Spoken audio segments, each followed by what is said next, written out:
Welcome to the MindBod Adventure Pod, where every week we dive into a different practice, a different perspective on life, and you come along to try it with us.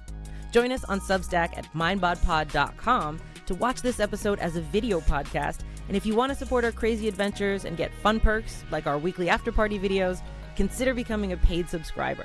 And now, on to this week's adventure.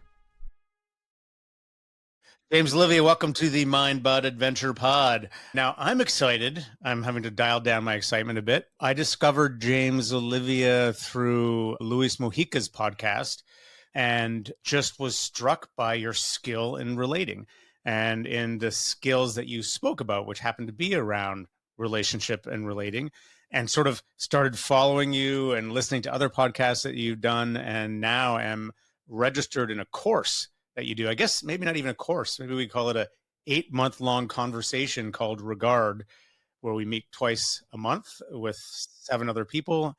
And it's only just begun, but already I feel like it's working its way into my mind and body in terms of changing a little bit about how I communicate and think about relating. Maybe that's enough of an introduction. How about I hand it over to you and just say whatever it is you want to say? Maybe introduce yourself to our listeners, and we're going to jump into relating practices. Well, now I'm already curious. Now I'm super nosy about what's changed already. You're like, it's been one session and things are already working. Yeah, it's hard to kind of put your finger on it. I mean, I think the radical thing that it seems to me that you're trying to demonstrate through the way that you relate to people, and that certainly that you talk about and you invite us into, is this place where we take more ownership for what's happening. And we don't see other people and their views as these deep problems, as opposed to their preferences on our part. And that when we allow ourselves to find these things as problems, we give away our own power in some way. I'm not sure if I'm articulating that clearly, but I mean, it's one of those things where I can feel it's working its way in, but it's still a leap for me. There's something about it it's similar to when I first encountered spiritual insights, that they're sort of almost orthogonal to a certain kind of rational insight, that there's a thing they're trying to point to that I can't quite put my finger on, but I know is a necessary reorientation in some way. And that's what I feel like you're doing a little bit with relating. I'm not sure if I was clear at all there. I apologize if I wasn't. I think I got you, but I'm also hearing you through the lens of already kind of knowing what I'm up to. And so hearing you say it, I'm like, that kind of sounds like what I'm up to. But I think that the thing that you're maybe having a hard time putting your finger on, the bumper sticker articulation of what's really happening, is radical responsibility. And not in the, I'm creating my entire reality and I'm all powerful and nobody co-creates with me, but more like, I have so much more say over my own experience and the way that I show up than what I give myself credit for. And that doesn't mean that I'm not impacted by my circumstances, by other people, by energy, by what's going on. Kind of like when you're talking about preferences, the weather is happening to me. Like that, I didn't create the weather. I'm not God. I'm not responsible for the weather, but I am still responsible for how I show up and what my attitude is and where I direct my energies and how I steward my relationships in the wake of the weather. And as we're recording in the United States, Hurricane Helene is dramatically impacting the Southeast. And so these things are happening to people. And in the face of our relationships, the things that are happening, our preferences, other human beings and their fuckery as they, get in the way of our perfect spiritual bliss on our mountaintops, that we each have so much more power than we give ourselves credit for. And that power is responsibility. There's no separation to me. So I have so much I want to even ask about that. Go into it. Hit it. When did this become a thing for you? Was there a moment when you started to realize that you yourself weren't taking responsibility and that there's a way to do this differently?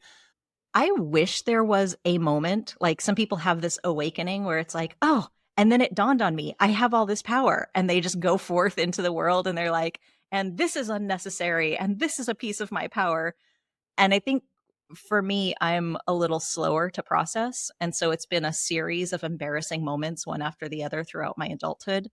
And many of them with like, my husband, Ben, who one day we had a conversation and he's like, I think you grew up with a mom who like helicoptered you and coddled you and protected you. And now we're adults and you are still kind of in this dynamic of wanting somebody to take care of you in that same way. And he's like, I love you and I'm not willing to do that job. And I'm like, oh, how dare you? Like, or having mentors and teachers who, in exploring values, I'm like, okay, these values like love and regard and responsibility. I don't know how I feel about that one. And having a mentor go, yeah, that's obvious. And I'm like, you said that out loud. Like, and you're not wrong. This is horrible for me. So it's just a series of like, in every moment that I'm suffering in relationship, it is an illumination of where I'm not taking responsibility for my own experience. And that happens over and over and over. And so there's not one glorious epiphany. It's just a brutal series of embarrassments leading into adulthood. At least they're embarrassments that tell good. Like they sound. Yeah. Hearing you talk about this is really kind of like illuminating. This is something that is like really core to my personality. I have the complete opposite upbringing story. There was nobody helicoptering. I basically like raised, like my family is lovely, but I was raised by my grandparents. They were busy. Everyone's busy. So I have the sense of like having really had raised myself. And so this sense of like stuff is happening to you because when you're young, stuff's always happening to you. You have no agency. But like learning that the only power that I have in the world is like how I feel about it or what I do, even in my small sphere, that created like this intense kind of like me against the worldness where I was like, I am responsible for everything in this sphere. I'm like, and my feelings for everything that everyone is doing to me. And so I used to get really, really pissed off at people who didn't have that. Like maybe I'm like jealous that you have like family to like lean back on and the helicopter mom or whatever. But I used to just be like, can't you see this is your responsibility? The way you feel is your responsibility. Like it used to make me really, really worked up. So my journey was really like this compassion for how hard that road is, like getting there, And so like just like opening up and like not being so individual and hard-headed about that. I find that hilarious, not because I'm laughing at your experience, but I find humanity to be like, we're just a ridiculous species. So I laugh a lot and not at people's pain, but kind of looking, going, oh yeah, that does look very painful. And also there's a hilarious aspect of the irony of that, of looking at people going, oh my God, can't you see that your feelings are your responsibility? I'm so frustrated with you. Yeah. Yeah, absolutely. Like it was just, they're both the same issue, just like coming from different sides. Yeah, but the point is that there's also a blind side to that. Yeah, exactly. Yeah. So what would it look like in that case for Tasha to take fuller responsibility in that dynamic? There is a little trick that I do with myself when I am most vexed with someone else and I'll call it fuckery, but like, that's the best term. I do love the way you use that. There's phrase. no better word than fuckery for fuckery. That's true. Fuckery is the because it's exactly what it is. But when I'm looking at somebody and I'm absolutely vexed, and I have an incredible analysis of why other people are so vexing. I can break it down. Like, totally. My little trick is at the end to say, like, you're doing this thing, you're being ridiculous, this doesn't make any sense, you're blah, blah, blah, just like me. Like, you're doing this thing that I cannot stand. I can't tolerate it because it's so ridiculous. You do these things just like I do. Totally. I think that was a big kind of watershed moment for me as well, because the things that you notice in other people, the reason you notice them is because they're so close to home, because they are a mirror for you, right? So you're going around being like, and you suck, and you suck, and you suck. And it's just like literally seeing the fuckery within. The fuckery within. Yeah. Well, I mean, I think this is really interesting because so there's an also way in which this happens, which is going around this pleasing instinct this going around feeling like you're responsible for making other people happy or other people being okay, and the different ways we take that on. I mean, I think that's something else that you've spoken about and that I'm noticing already in this course. Is there anything you can say about that and what you've noticed around that? Oh, do you have a little example, particularly like you said, you're already noticing it in regard? What have you noticed? So someone in the conversations that we had have mentioned how they didn't like it when people agreed with them. I thought that was so interesting. And because they felt like it foreclosed on the possibility of the okayness of disagreement, that you're allowed to be in disagreement and that's just fine. But instead, so often there's this desire to be so conciliatory or to get everything all harmonious and tucked in. And so I remember thinking, oh my gosh, I mean, it sounds like common sense, but I found it to be quite a radical proposition. And I think it's related to that, to what I just was mentioning. How do around you the feel? pleasing. Do you feel on the annoyed Oh, when people agree, or no, you're I'm the, very much on the side of conciliatory wanting people to agree. I'm like, Yeah. I hear what people are saying. I try to frame it in a way that helps everybody find their way in. And, I'm always trying to find this sort of, I don't want to call it a kind of bland middle ground because it doesn't feel bland to me. I think conflict free. It's not that it's conflict free. I'm trying to find the biggest picture that accommodates everything. And I think that I can do that at the expense actually of honoring really important and interesting differences. And so what my technique is to pan back and name all the differences and let it all be there, but there's still a desire to make everything okay. And that's the part that I'm seeing is maybe not the wisest part to always be there or whatever. Okay, I've just said a bunch of words. I always feel self-conscious saying words as James-Olivia because I know they're like, yeah, and okay, there's that, and then there's that's kind of funny, and that was really anyway. Not in a judgy way, but just in the scene. We're doing it in real time. Yeah, we're doing we don't like ever, bumbling communication. We don't ever want our viewers and listeners to think that we're in the least fixed people. Yeah, and that we've ever figured a single thing out. We want to appear as broken as possible. To be incomplete. Yes. I love that example of what happened in our session in regard. And I remember who you're talking about, that specific person was getting at was she didn't want people to collude with her in her self-righteousness. So when she's saying, I have an opinion about this, I am vexed by somebody else's fuckery, let me tell you about it. What she isn't looking for is for somebody to say, oh yeah, you're so right, they're so wrong. What she's looking for is for somebody to say, okay, and tell me what's actually going on with you.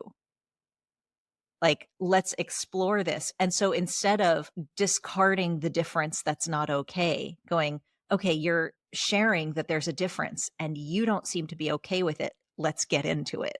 And I think that kind of people pleasing, that fawning thing that we do when the difference feels threatening, one, I don't judge it. We have these nervous systems that are genuinely fearful that we're going to die in the wake of losing our sense of belonging. Like, this is a life and death thing going on in our nervous systems. It's not like, oh, just get over it. People will dislike you and just be okay. It's like, we are furry little mammals with mirror neurons, and we're like, we need each other. We are born dependent. We are dependent creatures. We need each other. And so when we're having the social and physiological experience of our belonging being threatened, of our security being threatened, it feels like life and death. And we go into fawn response of, okay, if I can just eliminate the difference that keeps me unsafe, we can be okay. I can survive this moment. And so I don't have that we're doing something wrong or that we're bad people for having the nervous systems that we have and having the fight, flight, fawn, freeze responses that we have to relational trauma, which I believe we all have. And also the idea that we can make things more inclusive by getting rid of difference also feels ironic to me. Mm-hmm. Like, to truly make things more inclusive, we can wrap our arms around the difference and go, this difference doesn't have to be a threat. It can just be a difference. But that's a thing that we have to feel safe enough in our own bodies to be able to do.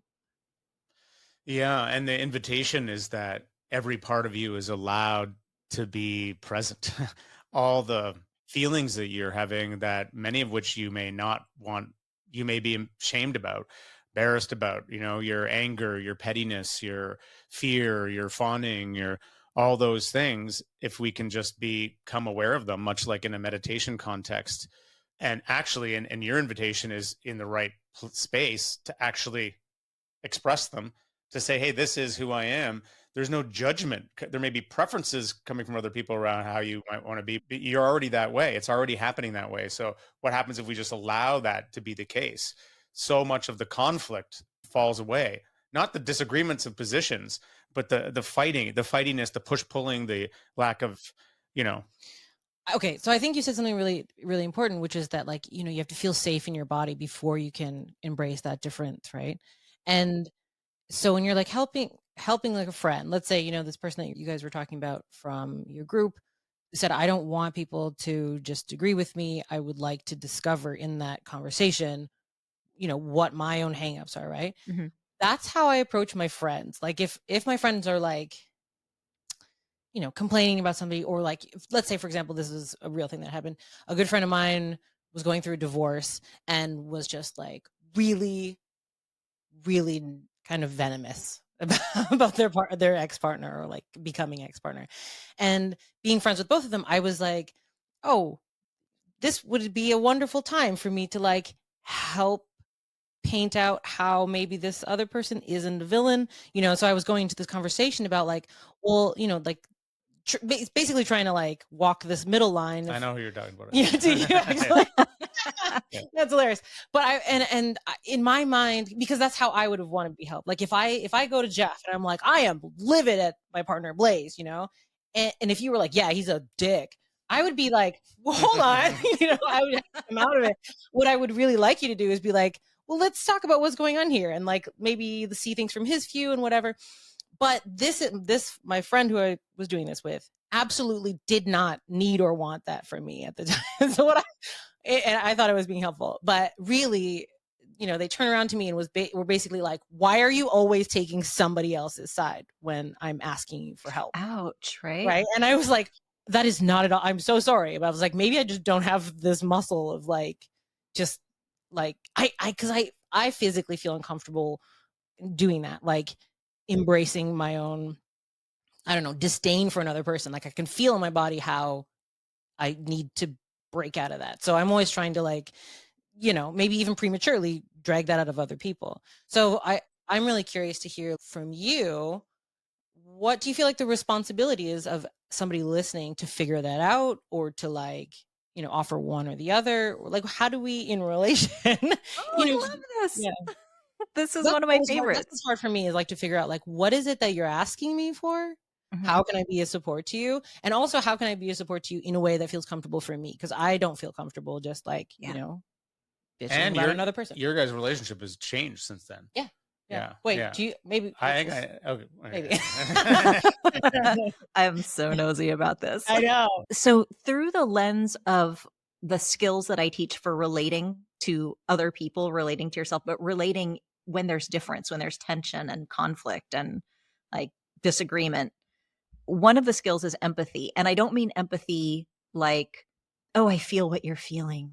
Oh, that's like, oh, I feel your pain. Not empathy like I'm wearing your shoes. I don't want to wear your shoes. That's not the empathy that I'm talking about. The empathy that I'm talking about is a skill, not a thing you have, but a thing you can do. Like a skill is something you can learn how to do, you can practice it, and you can get better at it. So I call empathy a skill in that this is a thing you can learn how to do, and it's the skill of following. And it's the exact thing that you just asked, like, how do I figure out what kind of support this person needs?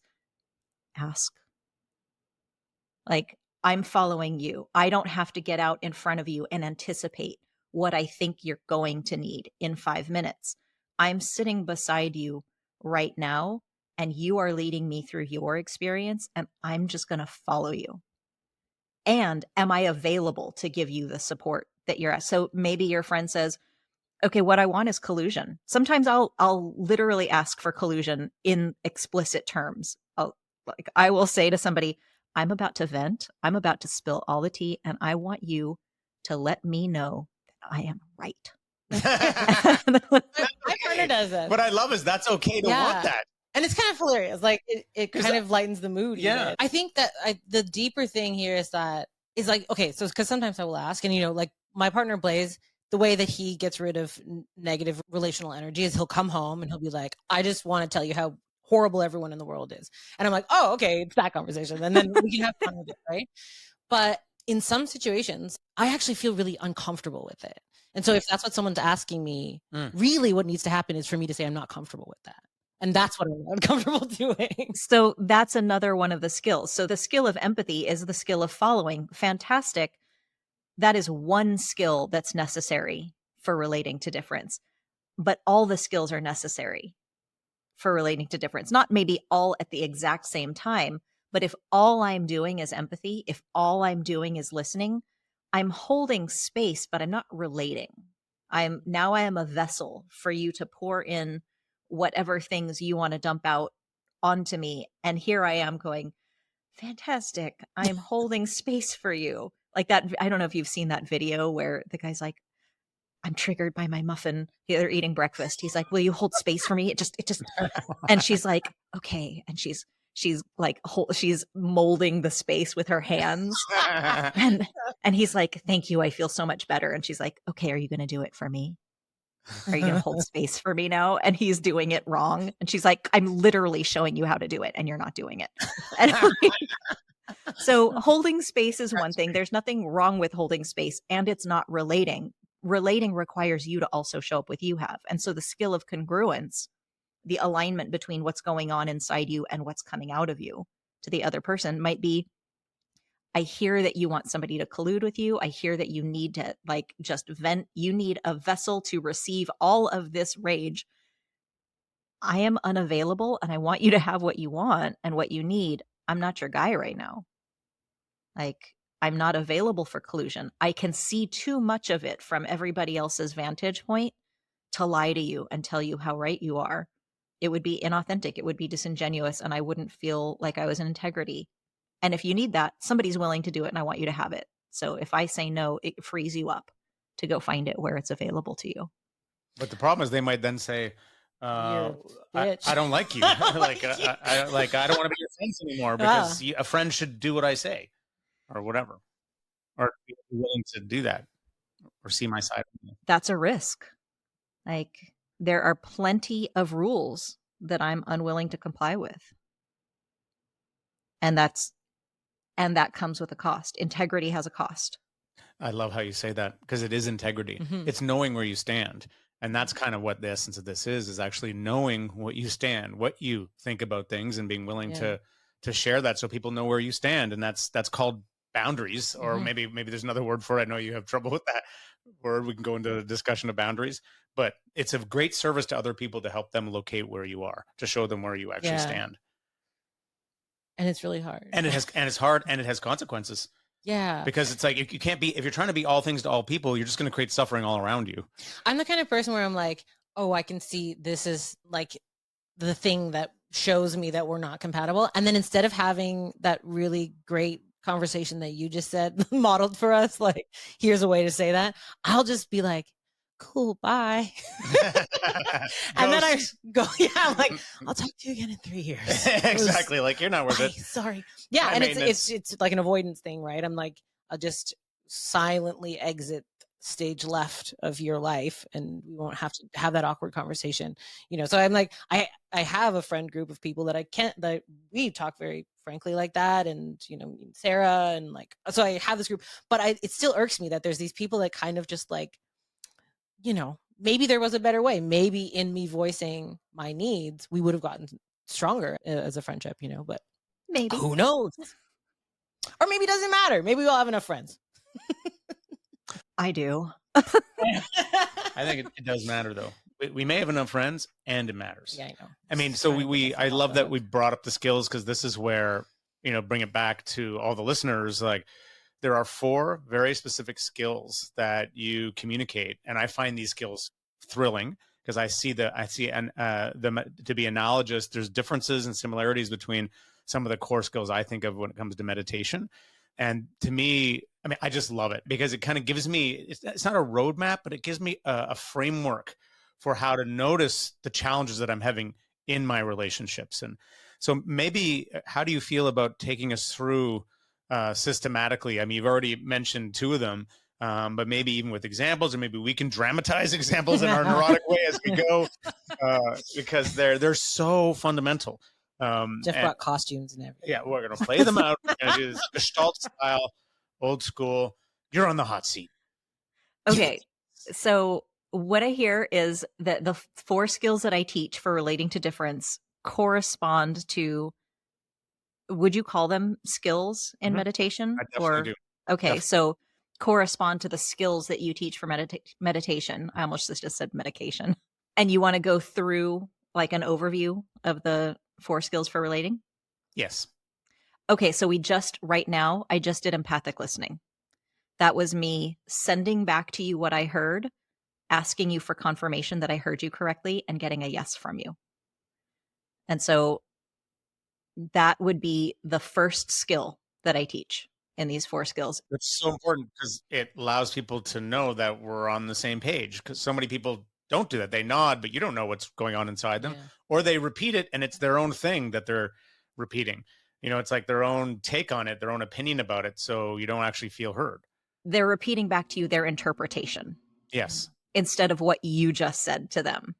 That's exactly the skill. It's am I hearing you the way you want to be heard? Or am I hearing you through my filters, my lenses, my interpretations, assumptions, judgments, projections, all the things that I have inside me going, yeah, I heard what you meant. Not, I heard what you wanted me to hear. And in communication, the message always ends with the receiver. So I got something, and what I got, until I confirm with you that it's what you sent, what I got is perhaps a mystery to you and also probably highly inaccurate. So that first skill of empathic listening will relieve you of your assumptions, of all of your storytelling and your projections and all the things that you make up. And when I say you, I mean me. And I love that it's the beginning, because it's like you could say that you've now met in the same moment. There's something shared. There's a shared ground from which now something can be built. It seems like such a small thing, but it's really like I have this experience, and so many people that I know in relationships and stuff have this experience that you're like arguing past each other or talking past each other. And really what's driving you nuts is not the point of the conversation. It's the fact that you're both talking past each other and you don't know how to just, like you said, meet in the moment, right? Like that alone is like a mind-blowing skill. Yeah, that experience, and I don't know if either of you have had this, where the person in front of you keeps repeating themselves over and over and over again. And you're like, oh my God, I heard you the 15th time. And they're like, you're not hearing me. They're repeating themselves because they have not received any indication that I have heard what they were actually saying. So when somebody says, I'm really frustrated with you, and I'll use this example. I don't do dishes. I mean, I do now. I live alone. I must. But, and I'm looking at the kitchen now going, no, you don't. Lies on the air. But when Ben and I were living together in the same house, and he was working in a place that he had a sight line to the kitchen, he called it Pile of Dishes National Park, just like the way that I would leave, like leave dishes just stacking up. And one time he goes, I cannot live like this. Like, this is unbearable. I can't live like this. If I'm listening through my filters, my projections, my fears, like all of the things that are going on inside me, what I heard was, this is how it ends. We're getting a divorce. What he said was, I can't look at this pile of dishes. I can't live like this. And what I heard was, this marriage is over. Now, if I'm sending back what I'm hearing and listening empathically, I can throw back the actual words like, okay, this is unbearable for you. You can't live like this anymore. And he says, yes. And I go, okay, so that means you want a divorce. And he goes, no, I didn't say that. Like, what are you talking about? I can start to get clear on what he's actually saying versus what I'm hearing. And so when he says, no, I work here and I look at this pile of dishes and I can't think because my eyes are too distracted and I can't focus on my work and I can't have conversations with people. And I need something to change so that I can be okay. And I'm like, okay, so maybe a divorce won't make you okay. Maybe there are other options for you being okay. And I say, okay, so you need something to change. And he's like, yes. Okay, so now I'm getting somewhere. I'm like, I'm now hearing what you're saying, not just what I'm feeling and thinking and interpreting. So I say, okay, you need something to change. And he's like, yes. And I'm like, okay, what would you like to change? It's like, I would really like for you to help me with the dishes. And I'm like, oh my God, I'm unwilling. Now what? But we can have a conversation from, like, Jeff, what you said, like meeting in this moment, not meeting in some future where we're divorced because I never did the dishes. It's like, what is happening right now? What did you do? You're well- unwilling to do it, because I'm like mapping this on directly to my relationship, of course. Well, I live in Chicago. He currently lives in New York, and he's moving in the next couple months to be closer. We don't live in the same house.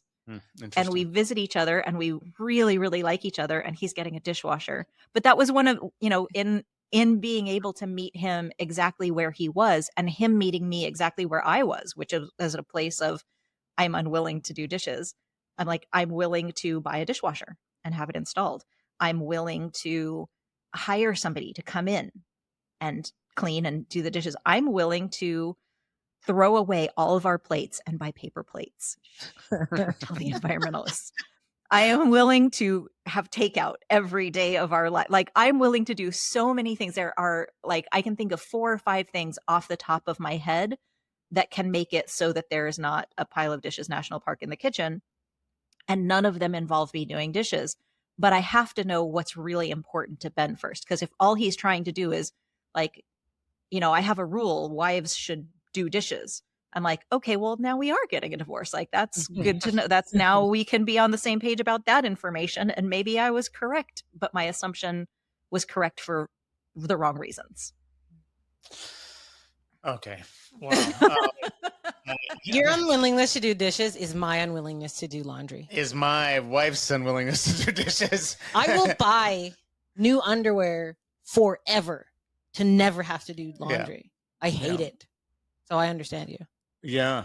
I have felt like that about certain things too. And I can see it reflected in my own partner. And it creates a lot of conflict because there's certain things that do need to be done and certain primordial needs in a way like that aren't being met. So you've got to be able to go through this kind of a conversation, but in the way that you're describing, not in the way of like, I'm right, you're wrong. I mean, it's just there's so many millions of ways it can go wrong.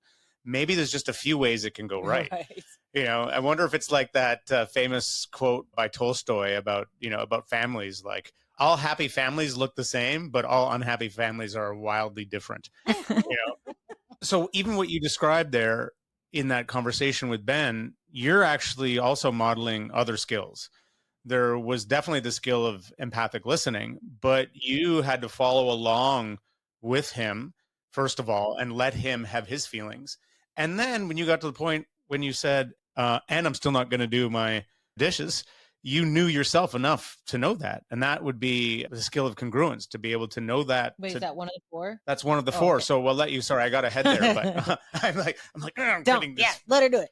No, that's great. That's great. It's not linear. There's not a linear progression of these skills. It's kind of like spaghetti. Just you throw them all at the wall and go, okay, which one sticks right now? So knowing what you're willing and unwilling to do. And I'm going to use the word manifesting, not in the way of like the secret.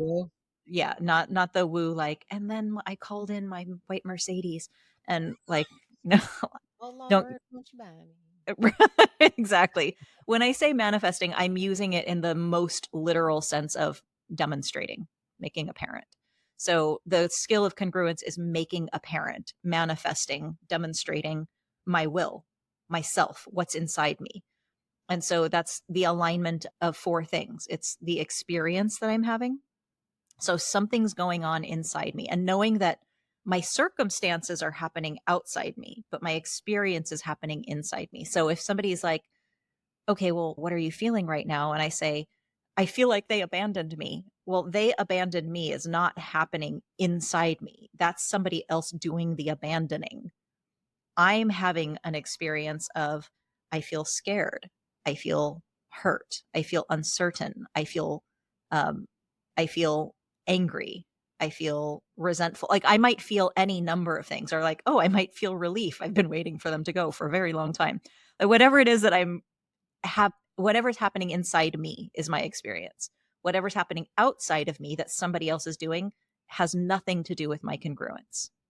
So my experience, my awareness of the here and now. So congruence is always right now. It's never like, well, 5 years ago I did the dishes once. Why are we talking about this? It's like right now I have a no for doing dishes. I am unwilling. And so my experience, my awareness of right here, right now, my verbal message and my nonverbal message. And I think one of the most obvious and common ways we experience incongruence in ourselves or from other people is with the question, hey, how you doing? How are you today? And somebody goes, So true. yeah, fine.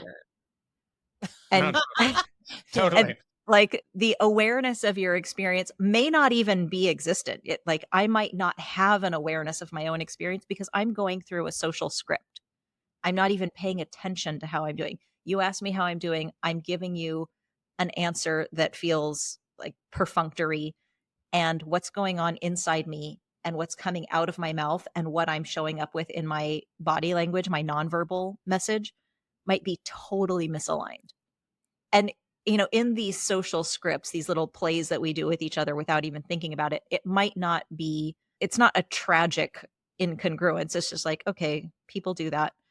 But when you get together with, say, somebody like you two might meet each other and go, okay, we're going into this podcast interview. We've got 5 minutes to get it together. Let's get everything set up. How you doing? I'm all right. I'm all right. And somebody is like really angsty. And because you know each other and you love each other, you might go, oh, I sense that incongruence. Like, are you lying? Are you are you all right? What's going on? Let's take a breath. I'm here with you. And so the incongruence is neither good nor bad. It's sometimes just an opportunity to relate a little deeper. Like, hey, I notice I feel misbelief. I don't believe you. My congruence is I disbelieve. Now what? That's interesting. So when someone asks you, I'm just curious, when someone asks you how you're doing, it obviously depends on the person and the context. How do you respond if you don't know someone that well and they ask you that? Do you bother trying to be honest? Do you let that small incongruence go? I'm hearing a bigger question in that than just how do I navigate these one-off, like I don't feel like answering that, honestly. The bigger question I hear in this is congruence of value? Like, do I have to show up with congruence even Yes. if I don't feel like It's it? a rule. Yeah. Is it a rule? And I don't have that any of these skills are values.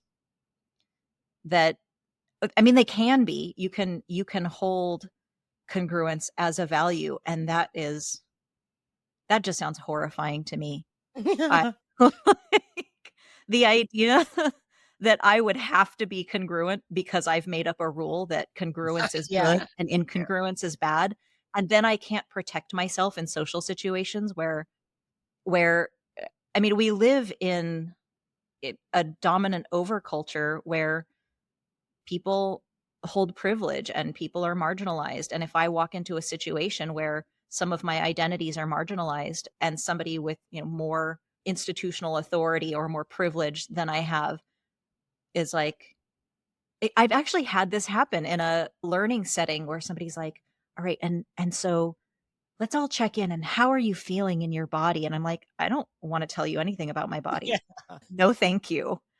And so I might purposefully be incongruent in a way that completely takes care of me, which leads us to the fourth skill of unconditional positive regard, which includes myself. The condition, like I don't have a condition on regarding myself that I have to be congruent all the time. I can regard my own dignity and also be incongruent and go, yeah, my body's feeling fine. Thanks for asking. Let's move along. So none of these are I don't hold them as values. And I think that when we start to hold skills for relating to other people as a value system, the frightening tendency when we hold something as a value is to also impose it on other people as though Exactly. Mhm. It becomes their abnormal. value too. This is so, oh my gosh, how am I ever thrilled to be talking about this? Because I'm, of course, thinking of this in relationship to skills of and meditation. And it's very interesting because the skills of meditation, it's hard not to make them a value because they're designed to reduce suffering. That's what they're about. There's many ways to be in the world. I don't disagree with that. And that's part of life, is figuring out what those ways can be for you. And there are certain things that you learn that meditation makes very explicit, that if you enact these skills, you will suffer less. But what if I want to suffer for a minute? Mhm. That is very interesting. Well, but one of the ways and that might be the kindest thing you can let yourself do, which is mind blowing. one of the ways that a teacher put this to me once, which totally blew my mind on that front, which is like, okay, I was assuming that you're talking about the precepts, like the don't lie, don't steal. No, I'm don't- actually talking about equanimity, clarity, and concentration, but it could be I was thinking slowly those about the because- precepts. It could be other okay, precepts too. Yeah, because like, there's like the Buddhist precepts, for example, which are similar-ish to the commandments, but they're not commandments. They're like, here are things that cause suffering. So if you don't want suffering, don't do them. But people take them to be like values that they have to uphold, right? And I remember a teacher of mine, I think it was Lamalina probably, saying, these are guardrails, essentially, right? So if let's say you're at the top of the mountain and you don't want to fall down the mountain, these are the guardrails, right?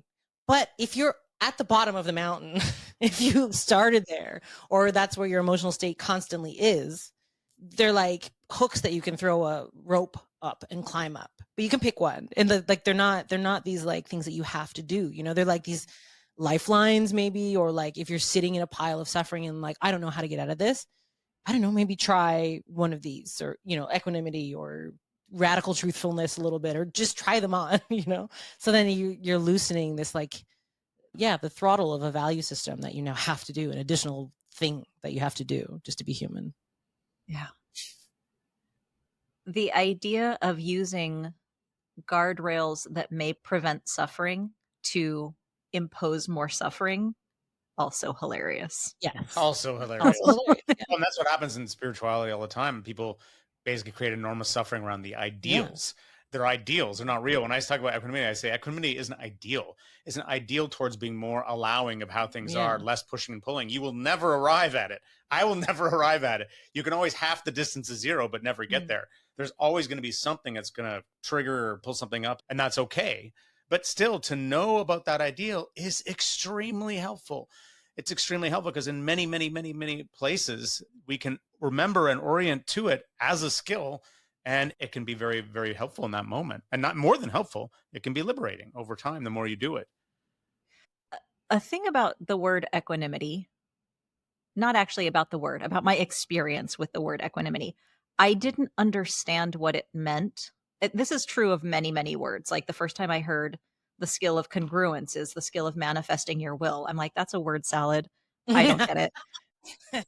And so I heard the word equanimity and I'm like, what the fuck is that? And I'm like, how do you experience that? My mom had just died. And I'm like, maybe this is for other people. Maybe this is not for me in this lifetime. Equanimity will never be mine. And then I started floating in those sensory deprivation pods. I was like, maybe this will give me some relief from all of the input. And so I was living in Seattle at the time, and float pods, like little places, had just started popping up. And I'm like, great, give me 30 sessions, take my money, I'm going in.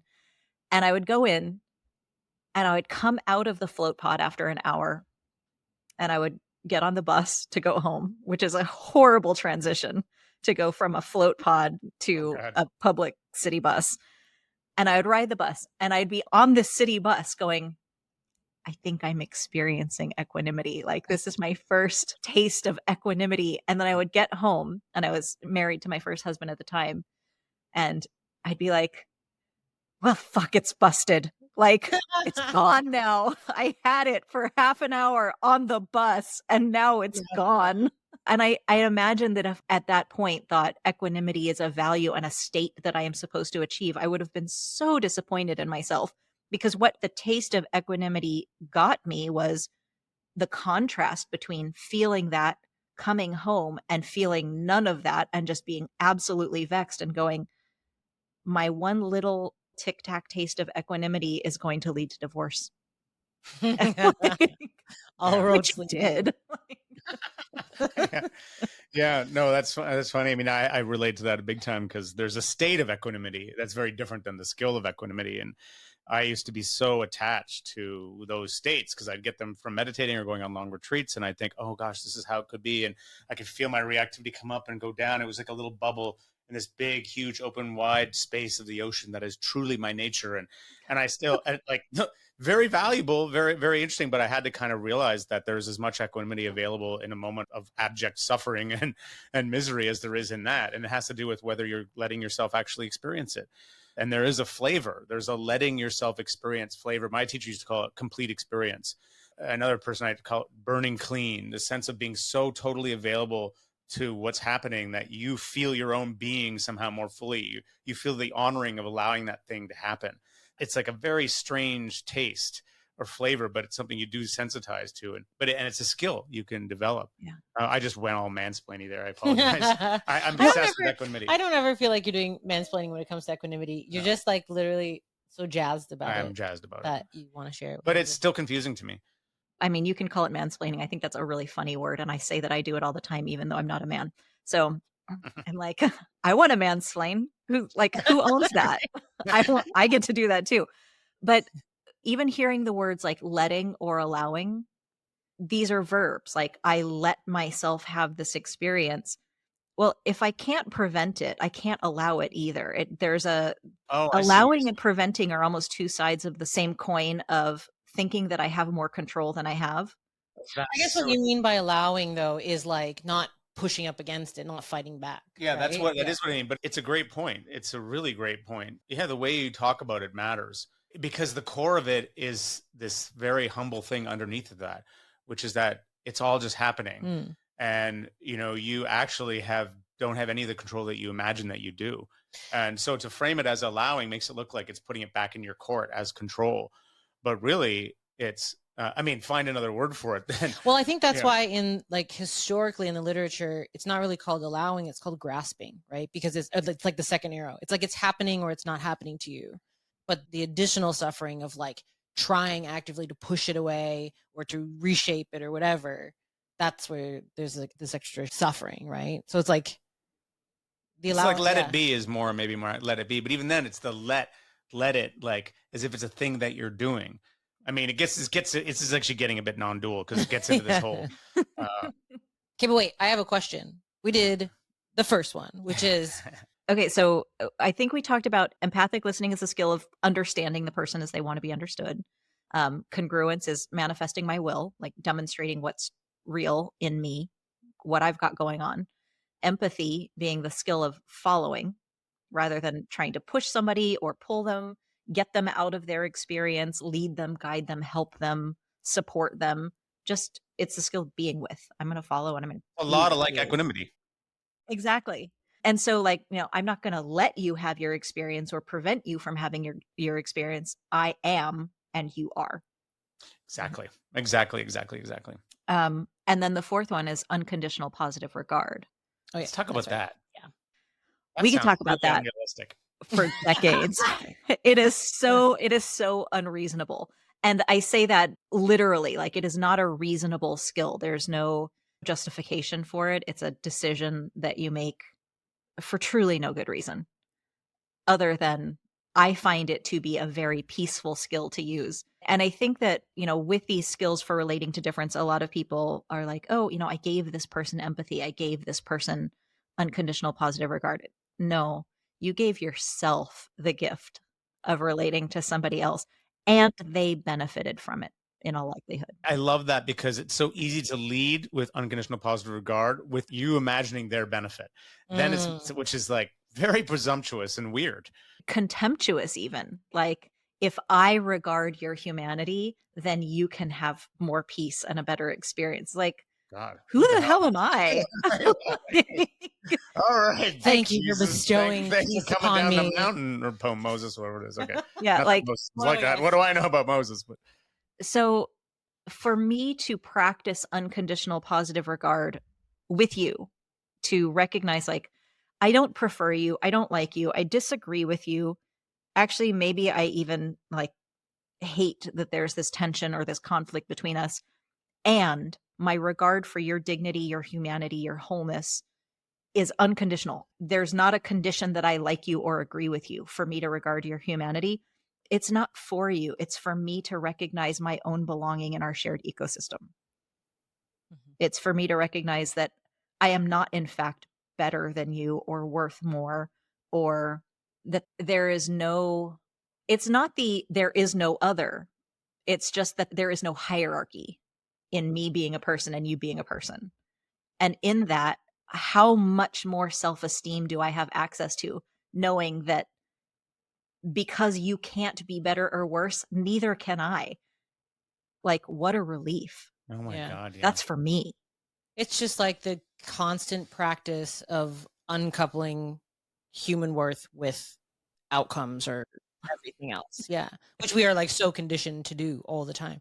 I was having this conversation with my partner because he's so hard on himself. Like he's just opening this brand new steakhouse, on the trendiest block in the world. And he's so astronomically hard on himself that he's like, can't sleep and is having panic attacks and all this stuff.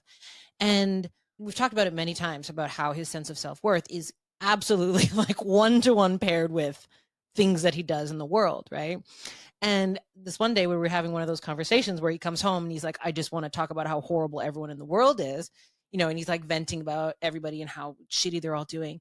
And I was like, allow me this moment just to point out how like you hold everybody to a very high standard. And if they fall flat, you come home and you want to tell me about how shitty they are as a human being.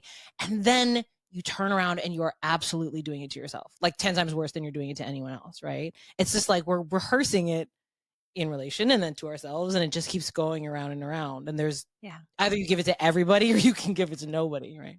Judgment isn't containable. It leaks. Yeah. And so if I think I'm sending all my judgment outward, there's not a chance that I can keep it from getting on me. Mm-hmm. And the other way around too. When the harder you are on yourself, often the harder you are on the people who are closest to you. Leaky. Yeah, holy fucking shit. Oh my God. Yeah, just a casual Tuesday chat about this is so much here. There's just so much richness here. I mean, just two things that blew my freaking mind. One of them is still thinking about it. What if I want to suffer? What if I want to suffer? What if I want to just suffer for a bit? So okay. Catholic. But that is as legit. If that's what you want, that's what you want. It's like, who am I?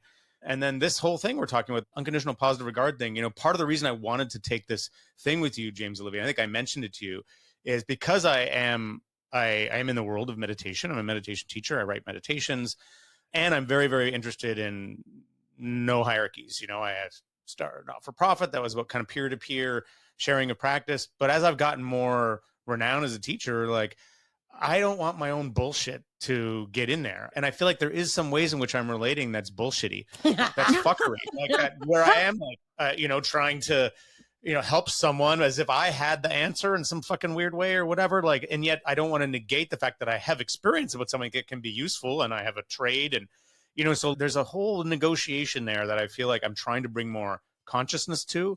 And that's part of what I feel like these not rules of relating, these skills of relating can be supportive in. But maybe I'll just pause there and see what you think about that.